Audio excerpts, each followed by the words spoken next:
Allez, on écoute bien. Vénus a plus de volcans que n'importe quelle planète du système solaire, plus de 1600.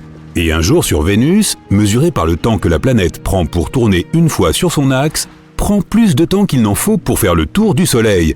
Waouh! Et ça, ce n'est que lundi. Un effet de serre extrême réchauffe la surface de la planète jusqu'à 465 degrés Celsius, suffisamment chaud pour faire fondre du plomb. Là-bas, les vents atteignent la vitesse de 720 km/h dans la couche médiane de nuages, soit plus vite que les tornades les plus rapides de notre planète. À la surface de Vénus, la pression est 90 fois plus élevée qu'au niveau de la mer sur Terre. Mais ça me paraît être un endroit génial pour passer des vacances reposantes, hein? Et récemment, cet endroit incroyable est devenu encore plus intrigant. Dans l'atmosphère toxique de Vénus, il y a quelque chose qui pourrait révéler l'existence de la vie. Malheureusement, les scientifiques n'ont pas eu l'opportunité de récolter des spécimens de microbes ni de prendre des photos de la vie extraterrestre. Mais ils ont découvert un élément chimique appelé phosphine et ce n'est pas rien. Si ce n'est pas un élément chimique précédemment inconnu qui produit ce gaz, alors il doit y avoir une sorte de vie microbienne impliquée dans le processus. La phosphine est composée de 3 atomes d'hydrogène et d'1 atome de phosphore. Ce gaz est toxique pour n'importe quelle forme de vie qui nécessiterait de l'oxygène, dont nous autres, humains. Sur notre planète, la phosphine se trouve dans des endroits avec très peu, voire pas d'oxygène. Par exemple, les marais et les marécages. Ce gaz est créé par des mélanges complexes de bactéries qui vivent là. Il peut être aussi produit industriellement. Le plus étrange dans tout cela, c'est que la phosphine n'est pas supposée se trouver dans l'atmosphère de Vénus. Ce gaz a besoin d'une pression et d'une température précises, ainsi que de tonnes d'hydrogène pour se former. Il ne serait pas surprenant de le trouver sur Saturne ou Jupiter, les fameuses géantes gazeuses. Mais sur Vénus, totalement inattendu. Il n'est pas possible que la phosphine soit produite naturellement sur cette planète. De petites quantités peuvent être créées lors d'éruptions volcaniques, d'orages électriques, d'explosions de minéraux à la surface, ou lorsque des météorites entrent dans l'atmosphère de Vénus. Mais c'est loin d'être suffisant pour expliquer ce que les astronomes ont observé. Cela n'expliquerait en effet qu'un 10 millième de la phosphine observée au télescope. Mais reprenons depuis le début. En 2017, un groupe de scientifiques dirigé par Jane Greaves de l'université de Cardiff a commencé à utiliser le radiotélescope de James Clerk Maxwell à Hawaï. L'idée principale étant de chercher de la phosphine, un gaz qui serait un signe de vie sur Vénus. Au retour des données, les chercheurs les ont analysées et ils ont été choqués. La présence de phosphine était impressionnante. L'équipe a même regardé les résultats plusieurs fois. Elle voulait s'assurer qu'aucune autre substance n'imitait la présence du gaz de phosphine. Alors, est-ce que cela veut dire qu'il y a de la vie sur Vénus? Pas nécessairement. Si ce gaz est créé par de mystérieux organismes, la question est de savoir comment ils survivent sur Vénus. Sur notre planète, des microbes peuvent prospérer dans l'environnement avec une acidité de 5%, mais pas plus. Sur Vénus, cependant, les nuages sont presque entièrement faits d'acide. Et même s'il y a une température plutôt agréable de 30 degrés Celsius, ces nuages contiennent plus de 90% d'acide sulfurique. L'ADN, les acides aminés, les protéines, les composants de la vie sur Terre seraient dissous en un clin d'œil. La surface de la planète est trop chaude pour qu'une molécule complexe n'aboutisse à la vie. L'atmosphère de Vénus est aussi 50 fois plus sèche que l'endroit le plus aride de notre planète. Il existe une théorie selon laquelle les microbes pourraient se cacher dans les rares gouttelettes d'eau qui flottent dans l'atmosphère. Mais cela n'a pas encore été prouvé. Aujourd'hui, l'équipe demande plus de temps d'observation à l'aide du télescope. Les scientifiques vont chercher d'autres gaz associés à la vie.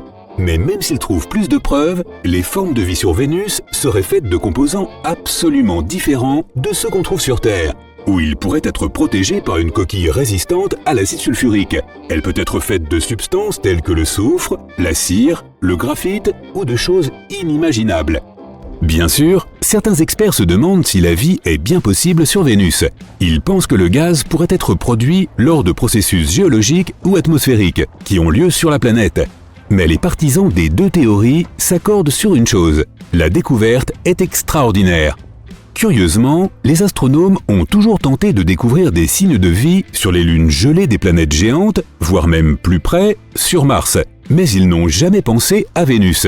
Si les futures observations du télescope et les prochaines missions spatiales confirment que la phosphine est produite par des organismes vivants, nous aurons une excellente surprise.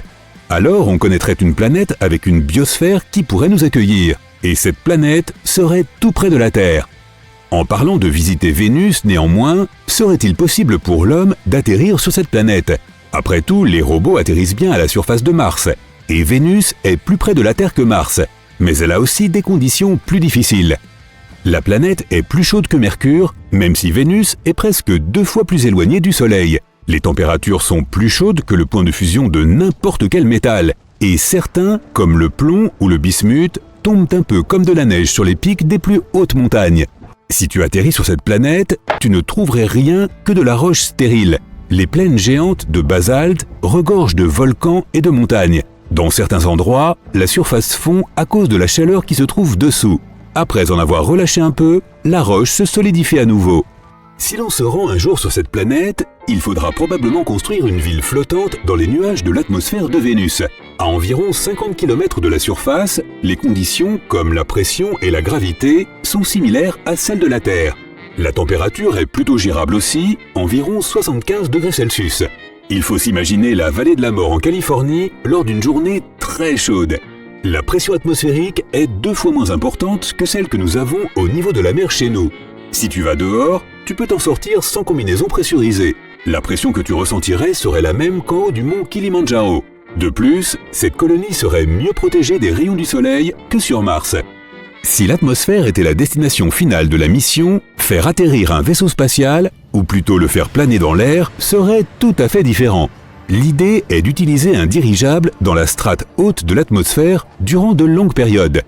Le dirigeable, enrobé d'une enveloppe protectrice, entrerait dans l'atmosphère de la planète à la vitesse de 7 km par seconde. En quelques 7 minutes, la vitesse retomberait à 0,45 km par seconde. Ensuite, un énorme parachute s'ouvrirait. Cela ralentirait encore plus le vaisseau. Et alors, les choses deviendraient encore plus trépidantes. L'enveloppe protectrice, dont on n'aurait plus besoin, disparaîtrait. Le ballon se gonflerait tout seul, en poursuivant sa course vers la surface de la planète.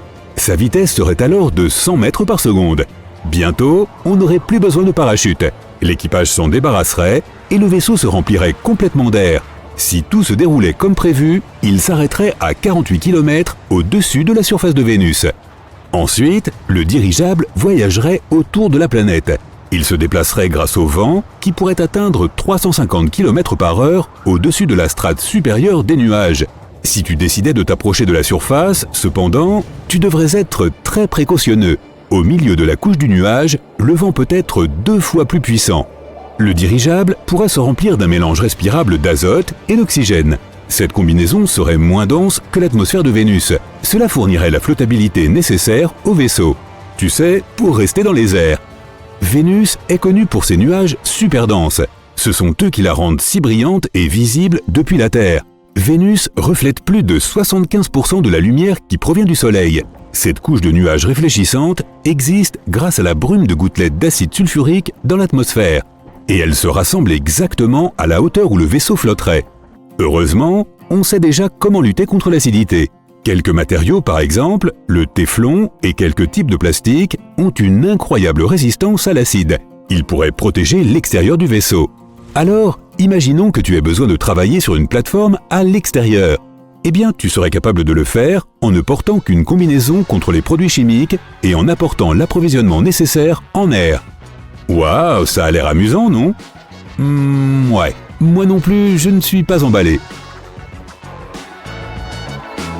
Dans notre système solaire, la plupart des planètes tournent dans le sens inverse des aiguilles d'une montre. La plupart, mais pas Vénus. Cette planète rebelle a décidé d'aller dans le sens classique, et les scientifiques tentent encore de comprendre pourquoi. D'ailleurs, pourquoi les planètes tournent-elles ? Qu'est-ce qui définit leur vitesse de rotation ? Et le Soleil, tourne-t-il lui aussi ? Attache ta ceinture et essayons de répondre à ces questions. Vénus est la 2e planète à partir du Soleil et la plus chaude de notre système solaire.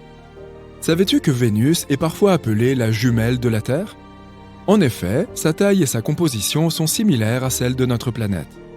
Mais les ressemblances s'arrêtent là, car Vénus est un endroit assez déjanté, c'est le moins que l'on puisse dire. Par exemple, prenons le climat.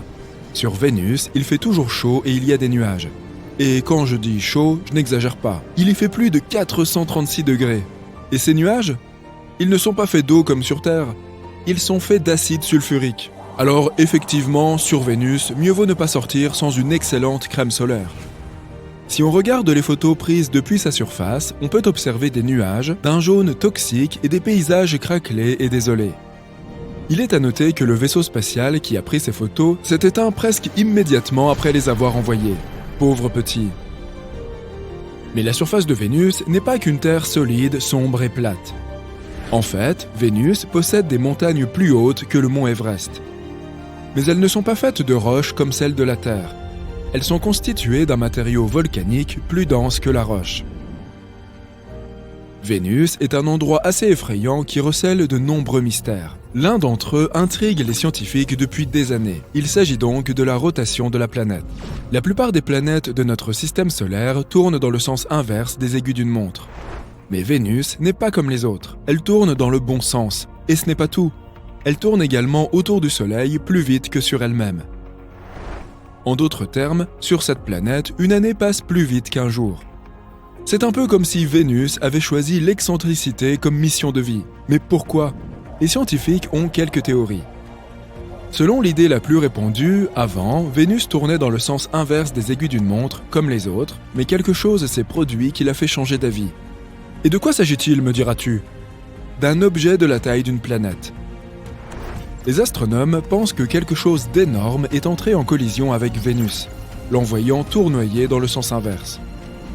On peut imaginer cela comme un coup de billard cosmique. L'énorme objet mystérieux étant la boule de billard et Vénus la boule cible.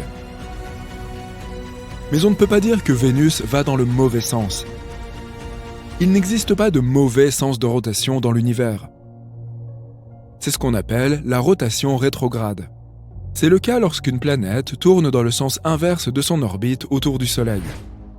Vénus, par exemple, a une rotation rétrograde, ce qui signifie que le Soleil se lève à l'ouest et se couche à l'est sur cette planète. Désormais, lorsque ton horoscope te dira « Mercure rétrograde », tu sauras de quoi il s'agit. Mais Vénus n'est pas la seule planète bizarre de notre système solaire. Il existe des rotations de planètes tout à fait farfelues. Par exemple, la plupart des planètes de notre système solaire tournent autour d'une ligne imaginaire appelée axe. Cet axe est généralement rectiligne par rapport à l'orbite de la planète autour du Soleil. Cependant, certaines planètes comme Uranus ont un axe incliné, ce qui signifie qu'il est presque sur le côté par rapport à son orbite. Cette inclinaison fait que les pôles de la planète sont quasiment sur le même plan que leur orbite. Résultat, à mesure que la planète tourne autour du Soleil, différentes parties reçoivent différentes quantités de lumière solaire, ce qui entraîne des variations saisonnières extrêmes. Par exemple, un pôle peut être exposé en permanence à la lumière du Soleil, tandis que l'autre sera plongé dans l'obscurité totale pendant une longue période. Uranus est la seule planète de notre système solaire à tourner sur elle-même. Les scientifiques pensent qu'elle aurait pu reproduire l'histoire de Vénus. Il fut un temps où un impact important a fait basculer Uranus hors de son axe de rotation d'origine, lui faisant prendre un angle de 98 degrés. Nous devrions être reconnaissants à Jupiter. Sa folle gravité attire tous les astéroïdes et nous protège de telles collisions. Tout ceci est quelque peu similaire à ce que l'on nomme les planètes en rotation synchronisée par effet de marée. Oui, c'est un peu long. Imaginons que tu aies un rendez-vous avec une planète, mais qu'au lieu d'être charmante et mystérieuse comme tu l'espérais, elle se contente de te fixer avec le même visage toute la nuit. C'est en gros ce qui se passe avec ces planètes-là. Elles tournent autour de leur axe à la même vitesse qu'elles tournent autour de leur étoile. Cela signifie que le même côté de la planète fait toujours face à l'étoile, tandis que l'autre côté est en permanence dans l'obscurité. Ce phénomène peut avoir des effets étranges sur le climat et les conditions météorologiques de la planète. Le côté qui fait face à l'étoile peut devenir extrêmement chaud, tandis que l'autre peut être incroyablement froid. L'atmosphère de la planète peut également devenir très instable, avec des vents violents soufflant du côté chaud vers le côté froid. Et il n'y a pas que les planètes qui sont concernées. Notre Lune fonctionne aussi de cette manière. Savais-tu que nous ne voyons toujours qu'un seul côté de la Lune ? C'est parce qu'elle est verrouillée par la Terre. Nous pouvons également prendre l'exemple de la planète naine Pluton. Elle a une étrange trajectoire de rotation avec sa plus grande lune, Charon. Elles sont verrouillées elles aussi, ce qui signifie qu'elles se font toujours face du même côté. Par conséquent, Pluton et Charon semblent valser autour d'un centre de gravité commun, créant ainsi une danse unique dans l'espace.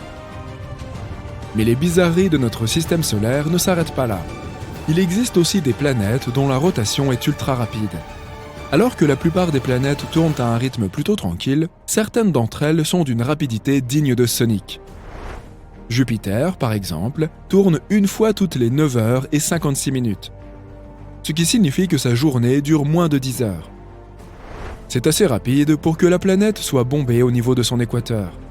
De plus, cette rotation rapide crée de fortes rafales de vent qui peuvent atteindre une vitesse de 643 km/h. Et si tout cela reste encore logique, que dire alors des rotations chaotiques ? Et oui, certaines planètes ont une rotation tellement irrégulière et imprévisible qu'on parle de rotation chaotique. Ce phénomène est souvent dû à l'influence gravitationnelle de lunes ou d'autres planètes proches. C'est surtout le cas des lunes et des petits objets de ce type. Dans notre système solaire, certaines lunes de Pluton, Saturne et Neptune présentent cette caractéristique. Au fait, le Soleil est en rotation lui aussi, tout comme les planètes. Cependant, son mouvement n'est pas homogène. L'équateur tourne plus vite que les pôles. C'est un peu bizarre, non ? Ce phénomène crée un champ magnétique qui est à l'origine de phénomènes tels que les taches et les éruptions solaires. Mais tout cela soulève un point intéressant. En fait, pourquoi les planètes tournent-elles ? Cette question peut sembler idiote. Mais est-ce que tu peux y répondre ? La solution est sans doute un peu plus compliquée que tu ne l'imagines. Tout a commencé il y a environ 4,5 milliards d'années avec la formation de notre système solaire. À l'origine, il s'agissait d'un vaste nuage de gaz et de poussière. Lorsque le nuage a commencé à se contracter sous l'effet de sa propre gravité, il s'est mis à tourner de plus en plus vite, comme une toupie. Ce mouvement de rotation a entraîné l'aplatissement du nuage qui a pris la forme d'un disque. Au fur et à mesure que le nuage se contractait, le centre devenait plus dense et plus chaud, ce qui a fini par former le Soleil. Pendant ce temps, la matière contenue dans le disque a commencé à s'agglutiner et à former des planètes. Mais comme le disque tournait déjà, les planètes ont hérité de ce mouvement de rotation au fur et à mesure de leur formation. En d'autres termes, les planètes tournent par inertie. Elles ont hérité du mouvement de rotation du nuage de gaz et de poussière à partir duquel elles se sont formées. C'est ce que l'on appelle la conservation du moment angulaire. C'est le même principe qui fait que les patineurs sur glace tournent plus vite lorsqu'ils rentrent les bras. Voilà qui conclut en beauté la présentation de l'univers loufoque de la rotation des planètes. De la rotation fulgurante de Jupiter à l'étrange rotation à l'envers de Vénus, il est clair que notre système solaire est rempli de surprises. Mais grâce aux lois de la physique et à l'attraction gravitationnelle du Soleil, ces planètes continuent de tourner suivant le rythme régulier du cosmos. On y reviendra. Ah, la Terre, le troisième rocher en partant du Soleil, la planète bleue. Tu as compris. Son atmosphère est composée d'environ 78% d'azote, 21% d'oxygène et d'1% d'argon, de vapeur d'eau et de dioxyde de carbone, un équilibre agréable à respirer pour toute créature vivante.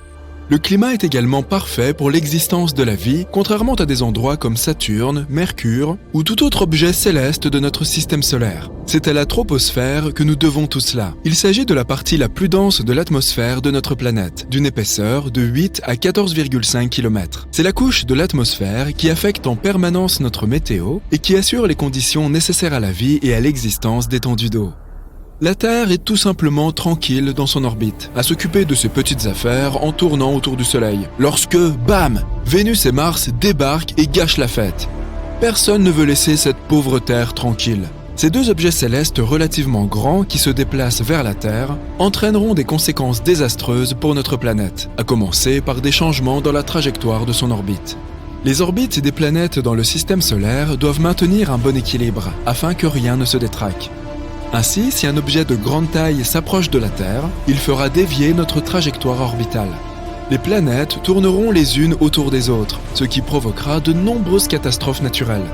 Cela affectera également le rythme de notre rotation, ce qui pourrait potentiellement la ralentir. Les jours ne s'écouleront plus comme avant, mais s'étireront. Les animaux qui dépendent de la lumière du jour devront réajuster leurs horloges biologiques. Les animaux nocturnes, pour leur part, devront également trouver un moyen de faire face aux longues nuits. Les humains se sont assez bien adaptés au rythme de 24 heures par jour. Le temps lui-même n'est qu'un concept humain servant à mesurer les choses. Nous aurons du mal à dormir et à nous adapter à des journées plus longues. Les animaux marins dépendent du flux naturel des courants pour migrer dans les océans. Avec Mars et Vénus qui s'invitent à la fête, ils devront probablement aussi trouver de nouveaux chemins. Les oiseaux qui migrent vers d'autres terres au cours de l'année seront aussi désorientés et ne sauront pas quoi faire. De manière générale, la température de la Terre augmentera et d'énormes vagues de chaleur, ainsi que des changements climatiques permanents auront lieu. Cela nous amène au problème suivant, la chaleur. L'augmentation radicale de la température transformera tout en un désert aride. Ce sera l'été toute l'année, sauf si Vénus est dans les parages. La majeure partie de la planète sera asséchée et ne sera plus propice aux cultures. Vénus est chaude. Je veux dire vraiment chaude. Même si ce n'est pas la planète la plus proche du Soleil, c'est quand même la plus chaude. Les températures sur Vénus sont proches des 480 degrés Celsius, ce qui te ferait fondre comme un glaçon. Les terres de Vénus sont généralement plates, probablement en raison des températures. Il fait surtout chaud parce que son atmosphère est épaisse et emprisonne les gaz dangereux à l'intérieur. Si Vénus se rapproche de nous, elle invitera ces gaz dans notre atmosphère et la menacera. Mars, ou la planète rouge telle que nous la connaissons, est très froide. Elle pourrait rester ainsi si elle commence à tourner autour de nous.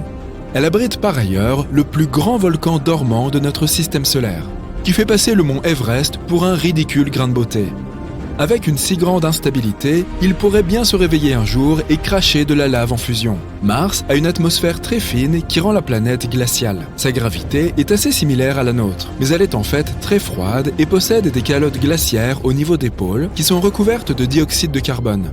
Il en va de même pour Mercure. On ne peut y rester que le temps de retenir sa respiration et seulement pendant la courte période de transition entre le lever et le coucher du Soleil. Les trois planètes en orbite les unes autour des autres finiront par entrer en collision. C'est juste une question de temps. Et la Lune, qui traîne comme une mouche dans le décor, sera si insignifiante en comparaison que quelque chose finira par la faire dévier de sa trajectoire, à moins qu'une autre planète ne la capture dans son orbite. Ou, dans le pire des cas, elle entrera en collision avec l'une des deux planètes intruses. La Terre connaîtra des raz-de-marée sans précédent. Les deux nouvelles planètes qui tournent autour de la Terre provoqueront un déséquilibre majeur, qui rendra notre gravité incontrôlable. Chaque raz-de-marée sera plus grand que le précédent, lesquels finiront par recouvrir la terre ferme. De nombreuses petites îles éparpillées dans les océans seront complètement submergées. Les villes et autres villages côtiers deviendront l'habitat des poissons. Les pays plats, en général, auront besoin de bateaux pour s'y déplacer. Les barrages et les digues ne suffiront pas à empêcher l'eau d'entrer. Tout le monde devra migrer vers des terres plus élevées pour échapper aux inondations. Le climat étant de plus en plus chaud, les calottes polaires fondront comme de la crème glacée lors d'une journée d'été étouffante et contribueront à la montée des eaux. En quelques mois, l'Arctique tout entier sera complètement liquéfié. Mais attends, ce n'est que le début. La croûte terrestre s'usera en raison de l'instabilité de la surface de la Terre et des fluctuations de la gravité. Elle est probablement composée d'oxygène, ce qui signifie que nous marchons pratiquement sur l'air. Les tremblements de terre seront plus nombreux qu'auparavant et les volcans endormis sortiront de leur profond sommeil. Le ciel sera couvert de cendres, rendant les vols impossibles. Personne ne pourra plus voyager par la mer ou par les airs. L'importation et l'exportation ne seront plus qu'un lointain souvenir. Le climat général deviendra plus chaud, comme sur Vénus. Les trois planètes en orbite les unes autour des autres et leurs énormes masses pourraient même, sans le vouloir, inviter d'autres planètes et corps célestes à se joindre à leur fête. Et si Jupiter décidait de se joindre à elle ? Jupiter est la plus grande planète de notre système solaire. Pour t'en donner une idée, la Terre serait comparable à un raisin si Jupiter avait la taille d'un ballon de basket. Elle possède également la plus grande tempête que nous puissions observer. Il s'agit de la Grande Tache Rouge, un endroit 2 fois plus grand que la Terre, où des tempêtes semblables à des ouragans se produisent depuis des centaines d'années. Lorsque tu auras fini de regarder cette vidéo, tu peux t'attendre à ce que la tempête soit toujours là. Comme cette planète est énorme, la gravité doit y être assez forte. Elle a aussi beaucoup de lunes, dont certaines d'entre elles sont comparables à notre petite Terre. Il n'y aura plus le moindre espace libre parmi les planètes. Les lunes de Jupiter seront déviées de leur trajectoire et se heurteront à d'autres planètes alentour. Certaines de ces lunes pourraient entrer en collision les unes avec les autres, provoquant le déferlement d'énormes débris un peu partout. La gravité du groupe de planètes attirera des comètes, qui entreront dans l'atmosphère et risqueront de s'écraser sur nous. Les niveaux d'oxygène s'épuiseront et l'effritement de la croûte terrestre se poursuivra. La couche d'ozone sera de nouveau percée, ce qui provoquera l'entrée dans notre atmosphère d'une grande quantité de lumière ultraviolette. Nous ne pourrons pas mettre le nez dehors trop longtemps sans équipement de protection ni réservoir d'oxygène. Notre civilisation changera radicalement. Nous vivrons tous dans des conteneurs abrités qui fourniront un air pur et des rayons de soleil filtrés. Les abris seront suffisamment robustes pour résister aux fréquents tremblements de terre. Nous ferons pousser suffisamment de cultures pour subvenir à nos besoins, du moins jusqu'à ce que nous quittions la Terre. Comme ce n'est qu'une question de temps avant que les planètes n'entrent en collision, l'étape suivante consisterait à créer de grandes fusées pour nous faire quitter la Terre. Avec Mars, Vénus et Jupiter qui tournent près de nous, ce ne sera pas facile. Tous ces débris spatiaux nous empêcheront de sortir de la zone spatiale. Le seul endroit sûr en dehors de cette région sera à plusieurs millions de kilomètres, où il n'existe que des planètes isolées. Elles pourraient, ou non, réunir les conditions nécessaires pour accueillir la vie. Mais les humains devront disposer de la technologie nécessaire pour atterrir sur n'importe quelle planète, pourvue d'une gravité similaire, et y construire les abris adéquats. Au final, Mars, Vénus, la Terre et Jupiter entreront en collision les unes avec les autres et se briseront comme des œufs, comme une grosse omelette spatiale. Sans oublier les lunes qui s'écraseront et se briseront dans le mélange. Mais nous serons déjà loin, très loin d'ici là. Enfin, avec un peu de chance.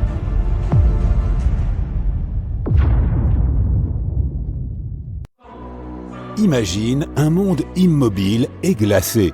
Un monde ancien, vieux d'environ 4,5 milliards d'années. Les rayons du soleil le réchauffent à peine et il est recouvert d'une épaisse couche de glace. Ce monde est plus petit que notre Lune, mais un peu plus grand que Pluton. Il s'agit d'Europe, et c'est le 6e satellite de Jupiter et l'une des plus grosses lunes du système solaire. Mais le plus intéressant au sujet de ce monde, c'est qu'il pourrait abriter la vie. Les astronomes se sont penchés avec intérêt sur Europe à la recherche de formes de vie. Cette lune possède en effet un immense océan d'eau salée d'une profondeur de 65 à 160 km. Il est certes caché sous une couche de glace d'une épaisseur estimée entre 16 et 32 km. Mais cette lune n'en demeure pas moins potentiellement habitable. Les astronomes nous disent que des panaches d'eau jaillissent des fissures dans la couche de glace et projettent le contenu de cet océan dans l'espace. Bien sûr, il ne sera pas facile d'aller chercher des traces de vie dans de telles profondeurs. Mais les scientifiques disposent déjà d'éléments indiquant qu'il existe des bassins beaucoup moins profonds, situés plus près de la surface. Ils pourraient même se trouver à moins d'1 kilomètre sous la glace. Ceci présente deux avantages. D'abord, la probabilité qu'il y ait de la vie sur Europe est accrue. Deuxièmement, si c'est vrai, cela facilitera le travail des futures missions dans leur recherche de formes de vie. Il est intéressant de noter que la découverte récente de ces bassins peu profonds est le fruit d'un pur hasard. Le scientifique qui dirige les recherches, Riley Kullberg, a assisté à une présentation faite par l'un de ses collègues spécialistes des planètes. Il y montrait une photo de double crête sur la surface d'Europe. Kullberg s'est alors souvenu qu'il avait vu des crêtes similaires sur Terre. De telles formations sont rares sur notre planète, mais elles sont très nombreuses sur Europe. Des travaux ultérieurs ont suggéré que les crêtes de cette lune pourraient résulter d'un cycle bien précis, similaire à celui de la Terre. Lors de ce cycle, l'eau liquide gèle puis dégèle à l'intérieur d'une couche de glace, un environnement soumis à une pression très élevée. La calotte glaciaire se déplace alors vers le haut de manière répétée, créant une structure à deux pics. C'est du moins ce qui se passe sur Terre. Si les choses sont similaires sur Europe, cela prouverait la présence d'eau peu profonde sur le satellite. Bien sûr, la température, la pression et la composition chimique sont différentes sur Europe. Et on n'en sait pas encore beaucoup sur la nature de cette glace. Les scientifiques ne savent donc pas quelle est la profondeur ou la taille des poches d'eau, ni combien de temps il leur faut pour geler. Mais ce qui est plus ou moins clair, c'est que l'environnement sous toute cette glace est protégé des radiations de Jupiter qui frappent la surface du satellite. Ce qui, bien entendu, augmente les chances d'existence de la vie sur Europe. Nous avons évoqué le fait que l'océan d'Europe pourrait être salé. La couleur rouge des traces visibles à sa surface pourrait être due à leur composition chimique. Il s'agit probablement d'un mélange gelé d'eau et de sel. C'est assez inhabituel. Une telle composition ne correspond à aucune substance connue ici sur Terre. Quant aux taches jaunes à la surface d'Europe, il pourrait s'agir de chlorure de sodium. Tu connais cette substance sous le nom de sel de table. Des scientifiques ont essayé de recréer les conditions qui règnent sur Europe en laboratoire. Ils ont découvert qu'en combinant de l'eau, du sel de table, des températures glaciales et une pression élevée, ils pouvaient obtenir un nouveau type de cristal solide. Cette substance pourrait exister à la fois au fond de l'océan d'Europe et à sa surface. En dehors de ces quelques faits, les chercheurs ne savent pas grand-chose. Ils espèrent obtenir davantage d'informations d'ici à 2030. À cette date, la mission Europa Clipper, lancée par la NASA, atteindra probablement Europe. Cette mission effectuera plusieurs survols rapprochés et tentera de déterminer si une quelconque forme de vie peut y exister. La mission JUICE, ou Jupiter Icy Moons Explorer, de l'Agence spatiale européenne, se rendra également sur Europe dans les prochaines années. Mais Europe n'est pas le seul endroit du système solaire susceptible d'abriter la vie. En 2003, Mars Express, une sonde lancée par l'Agence spatiale européenne, a découvert du méthane dans l'atmosphère de Mars. Sur notre planète, la majeure partie de ce gaz est produite par des créatures vivantes, par exemple par le bétail lorsqu'il digère ses aliments. Mais les scientifiques pensent que le méthane est resté stable dans l'atmosphère martienne pendant environ 300 ans. En 2006, il a presque entièrement disparu de la planète rouge. Et cela s'est produit 600 fois plus vite que ne le prévoyaient les modèles des chercheurs. La question est donc de savoir ce qui a généré ce gaz et où il est parti. Un autre mystère martien concerne les microbes qui pourraient dormir sous la surface. Ils pourraient avoir été protégés des radiations pendant des millions d'années. Des scientifiques ont simulé les conditions martiennes en laboratoire pour vérifier si c'était possible. Et ils ont eu la surprise de constater que des bactéries pouvaient facilement survivre dans de telles conditions pendant 280 millions d'années. Cela signifie que si la vie a existé sur Mars, nous pourrions en trouver la preuve dans ses profondeurs en forant le sol de la planète. À l'heure actuelle, l'eau ne coule pas sur Mars et les cellules et les spores se dessécheraient tout simplement. De plus, la température de la surface est similaire à celle de la glace sèche. En d'autres termes, la planète est profondément gelée. Pourtant, il pourrait exister 6 types de bactéries et de champignons sous le sol de Mars. La plus probable d'entre elles est surnommée bactérie Conan, car elle est très résistante. L'avenir nous en dira plus. Passons maintenant à Vénus. En 2020, des scientifiques ont annoncé que dans l'atmosphère toxique de Vénus, quelque chose semblait indiquer la présence de la vie. Hélas, les scientifiques ne disposaient d'aucune preuve, car ils n'avaient pas la possibilité de collecter des spécimens de microbes ni de prendre des photos. Mais ils ont affirmé avoir découvert une substance chimique appelée phosphine, et ce fut un événement important. Si ce n'était pas un élément encore inconnu qui produisait ce gaz, il pouvait s'agir d'une forme de vie microbienne. La phosphine est composée de 3 atomes d'hydrogène et d'un atome de phosphore. Ce gaz est toxique pour toute forme de vie dépendant de l'oxygène, par exemple pour l'homme. Sur notre planète, la phosphine se trouve dans des endroits où il n'y a pas ou peu d'oxygène, comme dans les marécages. Ce gaz est produit par des mélanges de bactéries. Il peut également être produit de manière industrielle. Mais il ne devrait pas y avoir de phosphine dans l'atmosphère de Vénus. Ce gaz a besoin d'une pression et de température bien précises, ainsi que d'immenses quantités d'hydrogène. Il ne serait pas étonnant d'en trouver sur Saturne ou Jupiter, les fameuses géantes gazeuses. Mais sur Vénus, c'est très inattendu. Il est impossible que la phosphine soit produite naturellement sur cette planète. De minuscules quantités peuvent être créées lors d'éruptions volcaniques, d'orages ou lorsque des minéraux sont projetés ou que des météorites pénètrent dans l'atmosphère. Mais les scientifiques ont cru en avoir observé des quantités très importantes. Cela aurait dû éveiller leurs soupçons, mais ils étaient trop heureux de leur découverte. Selon eux, cela pouvait donc signifier qu'il y avait de la vie sur Vénus. Mais même si ce gaz a été créé par des organismes, une question demeure. Comment ont-ils survécu sur cette planète ? Sur la nôtre, certains microbes peuvent vivre dans des environnements dont l'acidité atteint 5%, mais pas plus. Or, sur Vénus, les nuages sont presque entièrement constitués d'acide, avec plus de 90% d'acide sulfurique. L'atmosphère de cette planète est également 50 fois plus sèche que l'endroit le plus sec de notre planète. En 2022, grâce à des télescopes à très haute résolution, on a pu déterminer qu'il n'y avait pas de phosphine dans l'atmosphère de Vénus. Et s'il y en avait, ce n'était qu'une très petite quantité. Nous devons donc continuer à chercher des traces de vie dans des régions encore plus éloignées. Alerte aux ouragans! Tout le monde se cache. La vitesse du vent dehors est de plus de 120 km/h.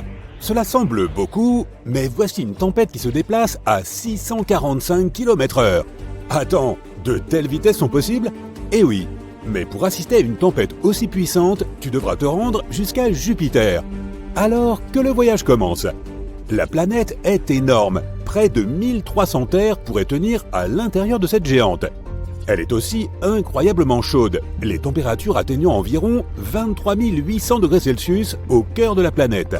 Malheureusement, tu ne peux pas atterrir à la surface de Jupiter, car étant une géante gazeuse, elle n'a pas de surface solide. Mais tu peux aller plus loin dans l'atmosphère de Jupiter. Regarde ces épais nuages bruns, jaunes, rouges et blancs qui glissent tout autour.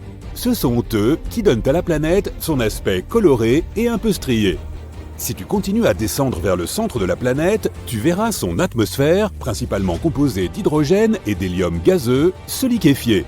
Cela se produit en raison de l'immense pression atmosphérique. Le noyau de la planète lui-même est un objet mystérieux.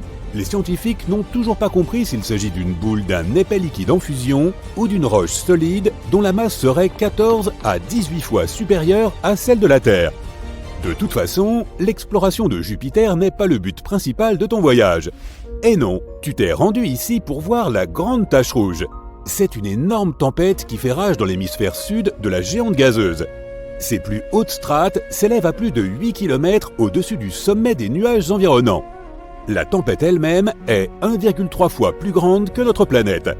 En 2017, la sonde spatiale Juno de la NASA a réussi à collecter de nombreuses données sur la tache rouge. Et il s'est avéré que cette tempête monstrueuse descendait à plus de 320 km dans l'atmosphère de la planète. C'est 30 à 100 fois plus profond que n'importe quel océan sur Terre. Mais ces mesures sont probablement imprécises, et les véritables racines de la tempête pourraient être encore plus étendues. La Grande Tache Rouge est plus froide que le reste de l'atmosphère. Et n'oublie pas que les températures de Jupiter sont de moins 148 degrés Celsius au sommet des nuages. En revanche, plus on se rapproche du noyau, plus il fait chaud. Mystérieusement, les températures les plus élevées jamais enregistrées sur la géante gazeuse se sont produites dans l'atmosphère juste au-dessus de la Grande Tache Rouge. Là, la chaleur a atteint 1300 degrés Celsius. Cette température est plus élevée que celle de la lave sur notre planète. Les astronomes pensent que les turbulences causées par la tempête seraient capables de produire des ondes gravitationnelles et sonores qui pourraient être responsables de cette surchauffe. Mais la tempête elle-même est plus chaude en bas qu'en haut. Cela fait plus de 150 ans que les gens observent le vortex en mouvement sur Jupiter. Il y a quelque temps, les astronomes ont prédit qu'il allait progressivement ralentir et devenir plus petit, voire disparaître complètement. Mais cela ne s'est pas avéré être le cas. Après avoir analysé toutes les données recueillies à l'aide du télescope spatial Hubble, les chercheurs ont été déconcertés de découvrir que les vents, aux confins extérieurs de la tempête, avaient en fait pris de la vitesse. La variation de la vitesse du vent n'est pas supérieure à 2,5 km/h au cours d'une année terrestre. C'est un changement infime. Mais aussi petite que soit cette différence, elle est tout de même significative. La vitesse du vent au bord de la tempête peut atteindre une vitesse ahurissante de 650 km/h. C'est plus rapide que les tornades de la Terre. En même temps, si tu te trouvais au centre de la Grande Tache Rouge, tu ne serais pas si impressionné. Les vents s'y déplacent beaucoup plus lentement. Les scientifiques ont dû relever de nombreux défis lorsqu'ils ont essayé de résoudre le mystère qu'est la Grande Tache Rouge. On ne sait pas très bien ce qui alimente la tempête. Cela peut-il être dû à la nature de sa planète d'origine ? Comme il s'agit d'une géante gazeuse, Jupiter n'a pas de sol solide, il n'y a donc pas de friction, ce qui pourrait être la seule chose capable d'atténuer la tempête. Les gaz chauds de l'atmosphère de la planète sont toujours en mouvement. Ils montent, descendent, tourbillonnent, tout comme sur notre planète où l'air plus frais et plus chaud se mélangent et se fondent l'un dans l'autre, formant des tempêtes gigantesques qui tournent sur elles-mêmes. Les astronomes pensent qu'autrefois, plusieurs immenses tempêtes ont pu se réunir et créer la Grande Tache Rouge. Et maintenant, elles continuent de tourner en attirant constamment des gaz froids des profondeurs et des gaz chauds en altitude. De plus, la tempête pourrait absorber d'autres cyclones plus petits. Cela rend la grande tache rouge encore plus puissante. Malheureusement, les épais nuages sur Jupiter ne permettent pas aux astronomes de voir ce qui se passe dans la basse atmosphère de la planète. Les scientifiques spéculent depuis des décennies sur ce qui pourrait se cacher sous la grande tache rouge. S'agit-il d'un volcan massif ? Peu probable. Jupiter est principalement composé de gaz, et elle n'a pas de croûte qui pourrait se fissurer, laissant la lave s'échapper de l'intérieur de la planète. Il existe également quelques théories expliquant pourquoi la tempête possède cette couleur caractéristique. Elle varie du blanc et du rose pâle à l'orange vif, en passant par un rouge brique. Certains scientifiques pensent que la réponse se trouve profondément sous la grande tache rouge, plus près de la surface de la planète. Une couche de gaz incolore pourrait réagir au rayonnement UV provenant du Soleil. C'est probablement ce qui donne à la tempête sa couleur rouge. Mais pour l'instant, ce n'est encore qu'une théorie. Et maintenant, tu en sais à peu près autant que nous. Jupiter n'est pas la seule planète qui peut se targuer de sa tempête géante. Une autre, aussi vaste que notre planète natale, fait rage sur Saturne. On l'appelle la Grande Tache Blanche. C'est pratique pour les différencier. La tempête a une traîne de nuages blancs qui encercle toute la planète, et elle se produit tous les 30 ans environ. Cette tempête démarre effectivement comme une tache, mais ensuite elle commence à s'étirer et à s'étendre. Les astronomes ont découvert que la Grande Tache Blanche était en fait un énorme système d'orage. Et au sommet de la tempête, les éclairs peuvent jaillir plus de 10 fois par seconde. Mais le principal mystère concernant la Grande Tache Blanche est de savoir d'où elle tire son énergie. Certains scientifiques pensent qu'elle pourrait être alimentée par le Soleil, d'autres affirment que la configuration des nuages de la tempête n'a de sens que s'il existe une source interne de chaleur qui puisse alimenter les vents. Quoi qu'il en soit, les violentes tempêtes sur différentes planètes du système solaire ne sont pas le seul mystère spatial qui rend les astronomes perplexes.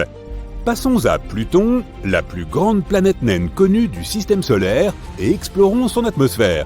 Elle s'élève très haut au-dessus de la surface de la planète et comporte plus de 20 couches, toutes glaciales et extrêmement condensées. Par ailleurs, notre Lune a aussi une sorte d'atmosphère. Appelée exosphère, elle est composée d'hélium, de néon et d'argon. Elle est 10 000 milliards de fois moins dense que l'atmosphère de la Terre. En voyageant dans l'espace, fais attention aux trous noirs. Un trou noir est un endroit où la gravité est si forte que même la lumière ne peut pas en sortir. Mais les trous noirs peuvent parfois se comporter comme des volcans galactiques supermassifs. De temps en temps, ils s'enflamment, mais au lieu de cracher de la lave, ils produisent d'énormes quantités d'énergie. Et ce phénomène laisse des trous béants dans la matière et le gaz environnant. Il y a peu de temps, les scientifiques ont découvert l'un des plus grands cratères de l'univers. Les radiotélescopes et autres télescopes à rayons X ont détecté un trou noir supermassif qui a piqué une crise il y a de très nombreuses années. Cela s'est produit dans un amas de galaxies situé à environ 390 millions d'années-lumière de la Terre. Le cratère que cet événement a laissé derrière lui pourrait contenir 15 galaxies semblables à la Voie lactée. Oui, même moi ça me dépasse un peu. Pendant ton voyage à travers l'espace, réfléchis bien avant d'atterrir sur des planètes inconnues. Sinon, tu risques de te retrouver dans un endroit comme K2 141b. C'est une planète située en dehors de notre système solaire. À première vue, elle n'est pas si différente de la Terre. Elle possède des océans liquides qui s'évaporent, forment des nuages, se condensent et reviennent à la surface sous forme de pluie. Mais au lieu d'eau, il pleut des pierres. La surface de cette exoplanète est recouverte de mers de lave profondes de plusieurs dizaines de kilomètres. Les températures sur K2 141b atteignent... Vénus et la Terre sont si différentes qu'une question aussi absurde que « qu'est-ce qui est le plus long ? Un jour ou une année ? Laquelle n'aurait aucun sens sur Terre, prend tout son sens sur notre voisine. En effet, un jour sur Vénus est plus long qu'une année. Pour mettre cela en perspective, un jour vénusien équivaut à 243 jours terrestres, tandis qu'une année vénusienne ne dure que 225 jours terrestres. C'est comme si vous fêtiez votre anniversaire chaque jour. Vénus est souvent surnommée la jumelle maléfique de la Terre. Leurs différences sont si frappantes qu'on pourrait croire qu'elles proviennent de galaxies totalement différentes. Pour vous donner une idée de leur divergence, si le rapport jour-année ne suffisait pas, le Soleil se lève à l'ouest sur Vénus et se couche à l'est. L'une des rares similitudes entre ces deux planètes est leur taille. Pourtant, il fut un temps où Vénus et la Terre étaient nattes comme cul et chemise. Les meilleurs amis qui soient depuis les débuts du système solaire. Vénus était autrefois le centre de toutes les attentions. Les scientifiques de la NASA pensent qu'elle aurait pu abriter un océan d'eau liquide et des températures de surface propices à la vie pendant jusqu'à 2 milliards d'années. Mais la Vénus actuelle est tout autre, avec ses températures extrêmes et une atmosphère dense en dioxyde de carbone. Alors, qu'est-ce qui a conduit à ce relooking cosmique? La taille, l'emplacement et l'attitude. Autrement dit, la distance par rapport au Soleil et la chaleur interne de la planète, qui ont joué un rôle crucial dans les destins de Vénus et de la Terre. À propos, il fut un temps où 3 planètes pouvaient potentiellement abriter la vie. Vénus, la Terre et Mars. Imaginez 3 gâteaux dans un four. Une fois cuits, il serait temps de les sortir. L'un aura été placé devant une fenêtre ouverte en plein hiver, un autre posé soigneusement sur une table et recouvert d'un joli torchon propre, et le dernier aura tout simplement été oublié dans le four. Mars, la Terre et Vénus sont comme ces 3 gâteaux. Mars est devenue trop froide et inhospitalière. La Terre est restée agréable et tempérée, bien protégée de la plupart des désagréments, tout comme le gâteau chanceux protégé par son torchon. Et Vénus est devenue brûlante et proprement immangeable. En termes de développement, la Terre a suivi une voie lente et régulière, préservant ses océans, son atmosphère stable et sa biodiversité. Vénus, en revanche, a accru sa température, vu s'évaporer ses océans, et n'a pas lésiné sur les gaz à effet de serre. En conséquence, nous avons une planète où vous fondrez plus vite qu'un bonhomme de neige au mois de juillet. Mars, au contraire, vous transformerait en glaçon en quelques secondes. Toutefois, il se pourrait qu'elle ait été assez accueillante. Certains scientifiques pensent que Mars était autrefois couverte de rivières et de lacs en abondance, et qu'elle ne manquait certainement pas d'eau. Même aujourd'hui, Mars possède encore les vestiges d'un océan baptisé Oceanus Borealis. Cet océan a perdu presque toute son eau au fil du temps. Désormais, les sources d'eau martiennes comprennent les calottes glaciaires des pôles et les minéraux présents dans la roche. Selon les estimations, seul 1% de toute cette eau s'est évaporée, tandis que 99% seraient toujours prisonniers de la planète rouge. Les calottes polaires de glace sont faciles à appréhender puisque nous avons les mêmes sur Terre. Mais des roches contenant de l'eau? C'est simple. Il existe au moins 4 types de minéraux hydratés sur Mars. Il y a des argiles hydriques composées de silicium et d'oxygène, et ce qui est intéressant, c'est qu'elles peuvent également contenir du magnésium et du fer, lesquels se déclinent sous la forme de sulfate hydraté. Ne soyez pas dégoûtés si l'on vous apprend que tout cela dégage une forte odeur d'œuf pourri, mais c'est typique du sulfure d'hydrogène et pas seulement du soufre. Ces minéraux intègrent l'eau directement dans leur formule chimique. On trouve aussi la silice hydratée, dont la formule contient également de l'eau. Les scientifiques ont expérimenté la culture de plantes dans des conditions similaires à celles de Mars et ont obtenu quelques succès avec la luzerne. La culture de la luzerne a également aidé à accélérer la croissance d'autres plantes, comme les navets et la laitue. Bien que de l'eau puisse être disponible sur la planète rouge, l'air sur Mars est principalement composé de dioxyde de carbone. Cependant, l'expérience d'utilisation in situ des ressources en oxygène de Mars, ou simplement MOXIE, peut produire de l'oxygène sur Mars, ce qui pourrait être crucial pour les missions futures. Concernant les sources d'énergie martiennes, les énergies solaires, éoliennes et géothermiques figurent parmi les plus prometteuses. L'énergie solaire est moins efficace sur Mars en raison d'une lumière plus faible et de fréquentes tempêtes de sable, mais les énergies éoliennes et géothermiques pourraient servir d'alternative. Avec ces ressources à disposition, les humains pourraient potentiellement prospérer sur Mars. Mais revenons à la comparaison de nos planètes sœurs. Tandis que Mars et la Terre possèdent des lunes, Mars en ayant même 2, Vénus n'en a aucune, tout comme Mercure. En raison de sa proximité avec le Soleil et de la forte attraction gravitationnelle de notre étoile, Mercure ne peut pas retenir de satellite. La probabilité qu'une lune orbitant autour de Mercure entre en collision avec la planète ou soit attirée dans l'orbite du Soleil serait plus qu'élevée. Tout cela semble assez évident. Toutefois, l'absence de lune autour de Vénus demeure une énigme irrésolue. Malgré les températures extrêmement élevées de Vénus, les scientifiques pensent que même aujourd'hui, elle pourrait ne pas être aussi hostile à la vie que nous le pensions auparavant. Une récente étude du MIT a découvert 19 acides aminés qui ont survécu un mois entier dans une solution comparable à ce que l'on trouve sur Vénus. Et oui, certains aiment quand c'est épicé. En outre, Rocket Lab et l'Institut de technologie du Massachusetts s'associent pour envoyer un engin spatial non habité, le Venus Life Finder, en mission d'exploration. Cet appareil recherchera des signes de vie dans l'atmosphère vénusienne à l'aide d'un instrument spécial appelé néphélomètre à autofluorescence. Et non, on n'invente rien. Initialement prévue pour un lancement en 2023, la mission a été reportée à décembre 2024, avec une arrivée dans l'orbite de Vénus prévue pour mai 2025. L'objectif de la mission est de découvrir des composés organiques dans l'atmosphère de la planète, ce qui pourrait indiquer l'existence de conditions habitables dans sa couche nuageuse. L'engin spatial est équipé d'un étage de croisière baptisé Photon Explorer et d'une sonde atmosphérique compacte dotée du néphélomètre. La sonde descendra à travers l'atmosphère vénusienne, collectant des données sur les particules nuageuses et les composés organiques. En 2020, des scientifiques ont annoncé la découverte de phosphine sur Vénus, un composé potentiellement lié à la vie. Ils travaillent encore à confirmer cette découverte, en utilisant des données provenant de télescopes ou même de missions antérieures. Il se pourrait que des preuves soient cachées dans les anciennes données reçues de Vénus par la NASA, lesquelles pourraient apporter plus de clarté sur cette découverte. La possible présence de phosphine sur Vénus a éveillé à la fois enthousiasme et prudence parmi les scientifiques.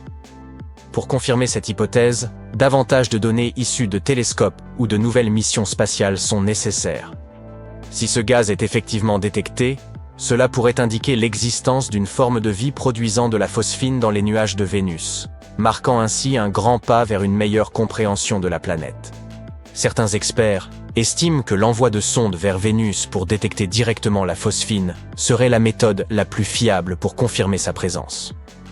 Il se pourrait même qu'une mission de la NASA des années 80 ait déjà détecté cette phosphine, mais que cette découverte soit passée inaperçue à l'époque. Aujourd'hui, les données sont réévaluées pour identifier toute preuve négligée de la présence de ce gaz. Cela pourrait également indiquer que la phosphine est présente dans l'atmosphère de Vénus depuis des décennies, soulevant des questions sur son origine.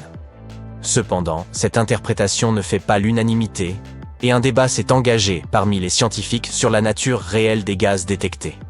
Les anciennes données provenant d'autres missions pourraient également receler des indices de la présence de phosphine sur Vénus. Tandis que de nouveaux engins spatiaux s'apprêtent à explorer la planète, la clé pour résoudre ce mystère pourrait bien se trouver dans des archives vieilles de plusieurs décennies. À ce jour, 46 missions spatiales ont été envoyées vers Vénus, certaines profitant de l'assistance gravitationnelle de la planète lors de son survol. La dernière fois qu'un engin spatial a réussi à atterrir sur Vénus remonte à juin 1985, lors de la mission Vega 2. À présent, nous n'avons plus qu'à attendre de voir quelle découverte nous réserve Venus Life Finder. Le système solaire regorge d'objets mystérieux venus de partout. En octobre 2017, des chercheurs de Hawaï ont découvert un étrange objet qu'ils ont baptisé Oumuamua, signifiant « un visiteur d'une terre lointaine » en hawaïen. Ou bien c'est le beuglement d'une très grosse vache. Il a suivi une orbite d'évasion, échappant littéralement à l'attraction gravitationnelle de sa planète, comme si l'on lançait une balle dans l'espace sans espoir de retour. Cela signifie que cet objet insolite provient de l'extérieur de notre système solaire. Les théories à son sujet étaient nombreuses, d'un simple astéroïde à un vaisseau spatial extraterrestre. Certains scientifiques ont même envisagé qu'il s'agisse d'un morceau de glace d'azote, provenant d'une planète similaire à Pluton. Sa forme inhabituelle n'a fait qu'ajouter au mystère. Les variations importantes de sa courbe lumineuse laissent penser que cet objet pourrait être soit allongé, comme un tube, soit plat, comme une crêpe. Cet objet était unique en son genre. Oumuamua ne se comportait pas comme une comète, ni comme un astéroïde. Les comètes, composées de glace, développent des queues brillantes en s'approchant du Soleil, tandis que les astéroïdes, essentiellement faits de roches, n'ont pas de queue. Oumuamua n'a pas de queue et ne libère pas de gaz, mais il n'est pas non plus une simple roche. Sa surface est très brillante, presque comme du métal poli. Lorsqu'il est passé près du Soleil, sa vitesse a brusquement augmenté, comme s'il avait été propulsé par une fusée. Et ce n'est pas la gravité du Soleil qui a causé cette accélération soudaine. Les scientifiques ignorent ce qui l'a provoqué. Alors, qu'était réellement cet objet? Après des années d'études, les scientifiques estiment désormais qu'Oumuamua est probablement une comète recouverte d'hydrogène gelé. Cet hydrogène a réagi avec la lumière du Soleil, accélérant la comète et modifiant sa trajectoire. Oumuamua a probablement accumulé cet hydrogène en étant exposé pendant longtemps à des rayons cosmiques. Il a aussi acquis une jolie teinte rouge grâce à cette exposition. Cet objet était un visiteur en provenance d'un jeune système solaire chaotique, où les collisions et les migrations sont fréquentes. De tels systèmes propulsent souvent de nombreux petits objets. Il est possible qu'il ait été éjecté par une planète telle que Jupiter, dont la gravité est si intense qu'elle peut projeter d'énormes objets à travers l'espace.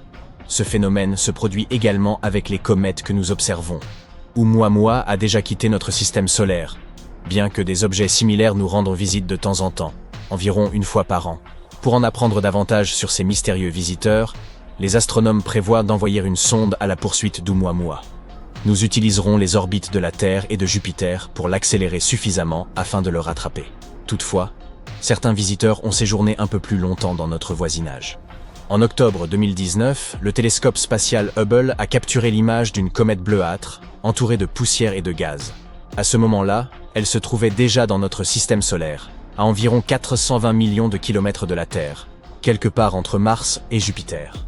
Nous avons pu observer la poussière lumineuse qui l'entourait, mais son noyau était encore invisible en raison de sa petite taille. Cependant, petit est relatif ici. Cette comète mesure environ 1000 mètres de large, soit la longueur de 10 terrains de football. En mars 2020, les images d'Hubble ont révélé qu'un petit fragment s'était détaché du noyau, indiquant que cette comète est très active, contrairement à Oumuamua. En examinant l'objet de plus près, nous avons découvert que son noyau était un mélange de glace et de particules de poussière. Sa surface est également semblable à celle d'autres comètes, avec des zones rugueuses et des couches lisses de débris glacés et poussiéreux. Cette comète a été découverte par l'astronome amateur Gennady Vladimirovitch Borisov et a donc été baptisée comète 2I Borisov. Les scientifiques ont rapidement confirmé qu'elle provenait de l'extérieur de notre système solaire. Cette comète était comme un touriste enthousiaste. Elle se déplaçait à une vitesse vertigineuse d'environ 180 000 km/h. Une telle vitesse permettrait de faire le tour de la Terre 4 fois en 1 heure. Mais cette visite était fascinante pour bien d'autres raisons. La plupart des comètes de notre système solaire proviennent de la ceinture de Kuiper ou du nuage de Oort. La ceinture de Kuiper est une région de l'espace au-delà de l'orbite de Neptune, semblable à un grand anneau lointain autour du Soleil et rempli de nombreux objets glacés. Tous sont des vestiges anciens de l'époque où notre système solaire était encore très jeune. Le nuage de Oort est beaucoup plus éloigné. Il forme une gigantesque bulle autour du système solaire, également remplie d'objets glacés très anciens. La plupart des comètes à longue période proviennent de là. Mais d'où nous vient la comète 2I Borisov? Nous ne le savons toujours pas avec certitude.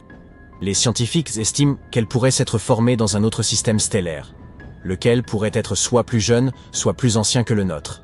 La NASA nous avait habitués à davantage de précision. Quoi qu'il en soit, il est possible qu'elle ait été expulsée de son système d'origine, tout comme l'a été Oumuamua. Bien que la comète 2I Borisov soit trop petite pour conserver sa propre développer une chevelure lorsqu'elle s'est rapprochée du Soleil. Le terme chevelure désigne ce magnifique nuage de gaz lumineux et de poussière qui entoure le noyau de la comète. Il se forme lorsque la chaleur du Soleil provoque la vaporisation de la glace qui s'y trouve, libérant ainsi de la poussière et du gaz dans l'espace. Cette comète était plus conviviale qu'Oumuamua et nous a permis de l'étudier davantage. Nous avons ainsi découvert des caractéristiques intéressantes, comme le fait qu'elle n'avait jamais interagi avec une autre étoile par exemple. Malheureusement, Borisov a également dû nous fausser compagnie. Elle se trouve à présent sur une trajectoire qui la renverra dans l'espace interstellaire. Néanmoins, d'autres visiteurs nous sont en approche. Et vous avez peut-être entendu parler de celui-ci. La grande comète de 1996. C'est ainsi que nous avons surnommé la comète Hyakutake. Elle a également été nommée d'après l'astronome Yuji Hyakutake, qui l'a découverte, par une incroyable coïncidence, à la veille du Nouvel An. Le 25 mars 1996, cet objet est passé incroyablement près de la Terre. À peine 0,1 unité astronomique, soit un peu plus loin que la Lune. Il a survolé le pôle Nord, faisant de cette entrevue l'une des plus rapprochées avec une comète de ces 200 dernières années. Visible dans le monde entier, elle était très brillante et s'étendait largement dans le ciel. Et elle ne s'est pas contentée de rester visible une seule nuit. Elle est devenue de plus en plus apparente au cours du mois de mars, se classant parmi les objets les plus brillants du ciel nocturne à la fin du mois. Elle n'a complètement disparu qu'à la fin du mois de mai. C'est une comète à longue période, ce qui signifie qu'il lui faut des centaines d'années pour orbiter autour du Soleil. La dernière fois qu'elle nous a rendu visite, c'était il y a environ 17 000 ans, mais sa période orbitale a maintenant augmenté jusqu'à 70 000 ans. Mais ne vous en faites pas, d'autres comètes illumineront nos jours et nos nuits. De plus, certains objets spatiaux préfèrent s'attarder plus longtemps. Vient ensuite cet astéroïde, Kaepaoka Awela. Vous m'excuserez si j'en écorche le nom. En hawaïen, ce dernier signifie l'espiègle de Jupiter. Heureusement, les scientifiques ont eu la bonté de le surnommer BZ pour faciliter la vie de votre sympathique narrateur. C'est un petit astéroïde, d'environ 2,9 km de diamètre. Comme son nom l'indique, il partage une orbite avec Jupiter. Mais voici un détail fascinant. Cet astéroïde se déplace dans la direction opposée, ce qu'on appelle une orbite rétrograde. Cet astéroïde inhabituel a été découvert en novembre 2014. Il orbite autour du Soleil pendant environ 11 ans et 8 mois, passant parfois à l'intérieur et à l'extérieur de l'orbite de Jupiter. Il en est ainsi depuis au moins 1 million d'années, et il continuera encore ainsi pendant un autre million d'années. Mais pourquoi se déplace-t-il de façon si singulière? BZ pourrait bien être un vagabond interstellaire. Peut-être est-il passé par notre système solaire il y a environ 4 milliards et demi d'années, à l'époque où le Soleil se formait. Ensuite, il aurait été capturé par sa gravité, tout en conservant une orbite opposée. Ou peut-être provient-il du nuage de Oort. Dans ce cas, il pourrait avoir hérité son orbite étrange de la mystérieuse planète 9, un corps hypothétique dont on suspecte l'existence dans notre système solaire, bien au-delà de Neptune. Quoi qu'il en soit, cet astéroïde nous offre un aperçu précieux de l'histoire du système solaire et de la manière dont les matières organiques pourraient voyager depuis l'espace interstellaire jusqu'à nous. À tout moment, des milliers d'objets de notre système solaire proviennent de l'espace lointain. Ils y restent pendant des durées variables. Mais parfois, nous avons de la chance, et ils nous en apprennent beaucoup sur l'espace qui nous entoure.